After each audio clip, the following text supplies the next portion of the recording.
पुण्यात स्वारगेट शिवशाही बस प्रकरणाला वेगळेच वळण. चूक तर तिचीही होती. पुण्यातील स्वारगेट 26 वर्षीय तरुणीवर बलात्कार प्रकरणातील आरोपी दत्तात्रय गाडे याला न्यायालयात हजर करून 12 मार्च पर्यंत त्याला पोलीस कोठडी सुनावण्यात आली आहे. पण आता या प्रकरणाला वेगळेच वळण मिळाले असून आरोपी दत्ता गाडेच्या वकिलांनी धक्कादायक खुलासे केले आहेत व बायको व आईने देखील दत्ता गाडेला न्याय मिळावा म्हणून मागणी केली आहे आणि त्या मुलीवर आरोप देखील केले आहेत.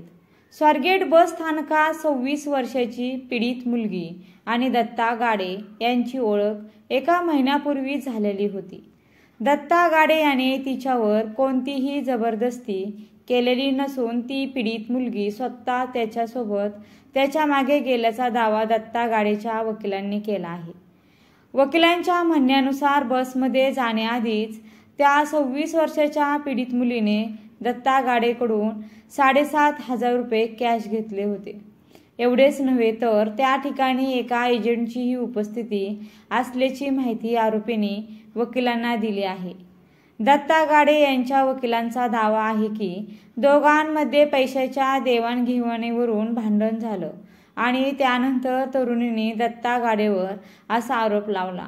आरोप लावत दत्ता गाडेच्या वकिलांनी हा देखील दावा केला आहे की त्या तरुणीवर बलात्कार झालाच नाही. दोघांमध्ये जे काही झाले ते परस्पर दोघांच्या सहमतीने घडले होते. एकमेकांच्या संमतीने घडलेल्या संबंधांना बलात्काराचे नाव देता येत नाही. तसेच दोघेही मागील महिन्यापासून एकमेकांच्या संपर्कात होते आणि त्यामुळे सत्य समोर येण्यासाठी त्यांचे कॉल रेकॉर्ड्स तपासले जावेत. एकमेकांसोबत ते कॉन्टॅक्टमध्ये होते का ते पाहावं अशी मागणी दत्ता गाडे यांच्या वकिलांनी केली आहे. जर दत्ता गाडे निर्दोष होता तर तो पळून का गेला, लपून का बसला असा प्रश्न पत्रकारांनी विचारल्यानंतर दत्ता गाडे हा पळून गेलाच नव्हता तर तो आपल्या मूळ गावी गेला होता. त्याला पळून जायचे असते तर तो गावी परत आलाच नसता. अचानक टीव्हीवर त्याचा चेहरा व बातमी पाहून तो घाबरला. गावात इतके सारे पोलीस त्याला पकडायला आलेले पाहून तो शेतात लपून बसल्याचा खुलासा वकिलांनी केला आहे. मित्रांनो, काय खरं आणि काय खोटे हे अजूनही समोर आलं नाही, पण सत्य नक्कीच समोर यायला हवं. कधी कधी एखादा व्यक्ती निर्दोष असूनही अटकला जातो, परंतु निर्दोष व्यक्तीला शिक्षा होणं हे चुकीचं असतं. मग तो एखादा पुरुष असो की स्त्री असो, तपास मात्र दोघांचाही व्हायला हवा. दत्तात्रय गाडे हा आरोपी एका 26 वर्षाच्या तरुणीवर शिवशाही बसमध्ये बलात्कार करून बाहेर पडतो. पण सकाळी 5:30च्या सुमारास कुठल्याही प्रकारे बळजबरीने तो तरुणीला बसमध्ये घेऊन जात नाही. ती त्याच्या पाठीमागे जाते. ती बस कोपऱ्यात उभी असताना, बसवर इतकी धूळ साचलेली असताना, बसमध्ये लाईट देखील बंद असताना ही मुलगी बसमध्ये चढते. तिच्या पाठोपाठ हा दत्ता गाडे देखील जातो. तो आतमध्ये गेल्यानंतर कुठल्याही प्रकारे आरडाओरडा बाहेर ऐकायला येत नाही. आणि मग जर माझा मुलगा त्या मुलीवर अत्याचार करत होता तर ती मुलगी ओरडली का नाही? ती त्या बसमध्ये चढली कशी? जर ती शिकलेली आहे मग तिला समजलं नाही का?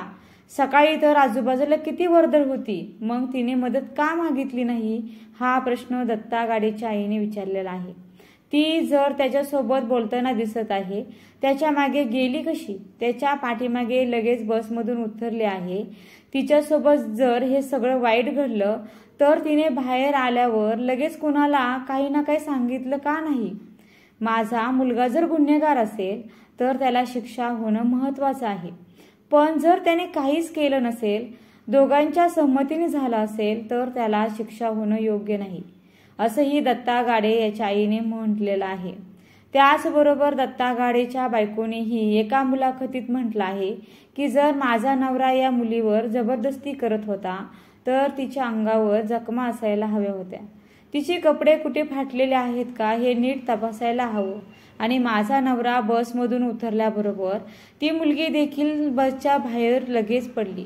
2 मिनिटातच 2 वेळा अत्याचार होऊ शकतो का याचा नीट तपास करावा. मुलगी बाहेर पडल्याबरोबर बसमध्ये बसते आणि सकाळी 9 वाजता तक्रार नोंद करते, तेही तिच्या मित्राच्या सांगण्यावरून. तिने लगेचच तक्रार का नोंद केली नाही?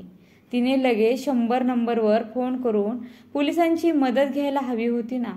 तिथे 100 मीटर अंतरावर पोलीस चौकी होती. तिथे जाऊनही तिच्यावर झालेल्या अत्याचाराची नोंद करायला हवी होती, पण हे काहीच घडलं नाही. ती एका बसमध्ये बसून तिथून निघून गेली. माझ्या नवऱ्यावर लावलेला आरोप चुकीचा आहे.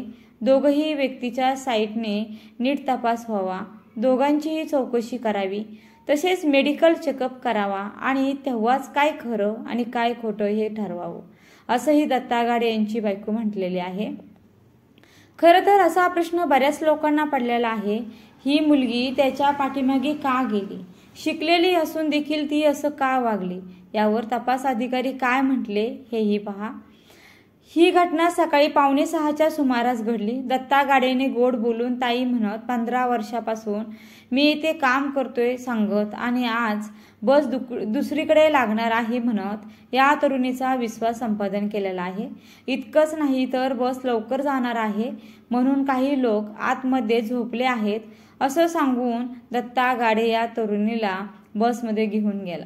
मात्र जशी ही तरुणी बसमध्ये अर्ध्यापर्यंत पोहोचली तेव्हा तिला कळलं की गाडीत कोणीच नाही. त्यानंतर ती मागे वळून परत यायला निघाली. त्यावेळी आरोपींनी शिवशाही बसमध्ये चढून बसचे दोन्ही दरवाजे बंद केले होते. तरुणी दत्ता गाडेला मला खाली उतरू दे, जाऊ दे म्हणून विनवणी करत होती. मात्र दत्ता गाडेने तिचा गळा धरला आणि तिला खाली पाडलं. तोपर्यंत तरुणी ही रडायला लागली होती. नंतर दत्ता गाडेने तिच्यावर अत्याचार केले. मध्येच त्याने आपली गाडीचे दरवाजे लावले आहेत ना याचीही तपासणी केली आणि तरुणीवर अत्याचार सुरूच ठेवले. त्यानंतर दत्ता गाडे बसच्या खाली उतरला आणि तेथून निघून गेला. त्याच्या पाठोपाठ ती तरुणी देखील खाली उतरली. तेव्हाच तिला तिच्या गावी जाण्यासाठी बस मिळाली. ती बसमध्ये बसली आणि निघाली. बसमधून तिने एका मित्राला फोन केला. तेव्हा मित्राने आत्ताच गाडीतून उतर आणि असं काही झालं असेल तर पोलिसात तक्रार कर असं त्या तरुणीला सांगितलं. आणि त्यानंतर तरुणी परत आली आणि साधारणपणे 9 वाजता या प्रकरणाची तक्रार तिने स्वारगेट पोलीस ठाण्यात नोंदवली. या मुलीसोबत जर खरंच असंच घडलं आहे तर खूप लज्जास्पद आहे. त्या मुलीला न्याय हा मिळायलाच हवा.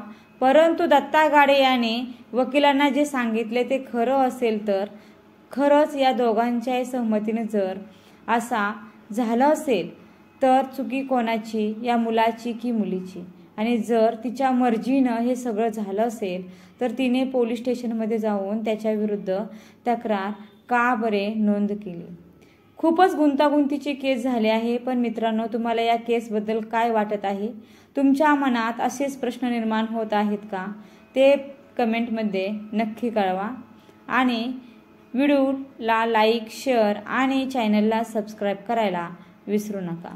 व्हिडिओ शेवटपर्यंत पाहिल्याबद्दल मी तुमचे मनापासून खूप खूप आभारी आहे. धन्यवाद. श्री स्वामी समर्थ.